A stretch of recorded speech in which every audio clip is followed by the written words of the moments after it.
How can technology impact employee retention? Michael, I'll- let's go. I'll tackle it because we're having those conversations within our organization now. Having the technologies that people have grown accustomed to or have had exposure prior to coming to your organization and being aligned with kind of those market leading technologies is always going to be a benefit to your organization. So for us, as you can imagine, so many of our providers come from Epic shops, right? Epic, the EHR market leader, right?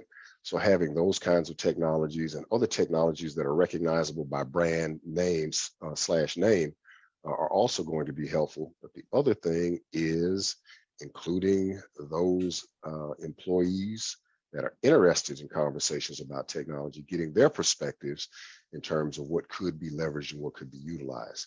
You never lose anything by including them in those conversations and being active and aggressive in seeking out their input to help the organization shape an appropriate response.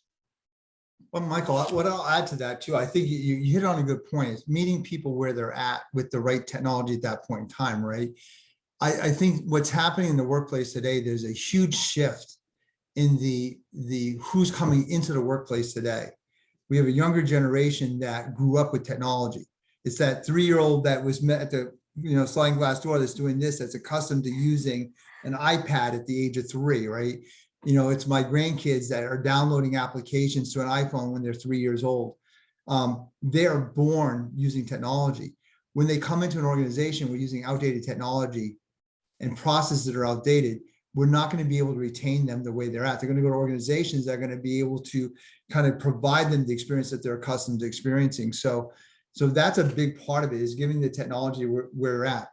It's funny, the other day I was watching I was going on the train from the gates of the airport to the hotel I was staying at. And I'm watching a person on the train texting. They're texting with 2 fingers in their phone faster than I can type on my keyboard. So that's just a difference in the generations. I grew up in a generation where, typing on a keyboard wasn't an essential skill for everybody. Yet now people can type faster with 2 fingers, their 2 thumbs than I can. So we got to meet the people where they're at. So I think that's a great point. Yeah. I think what you need to look at also is how the technology will enable them to have greater flexibility with regard to the hours they work and where they need to work from. If you're locking them down, you got to be here from 8 to 5, and that's it, you can't go anywhere, you're not going to hire anybody. Yeah.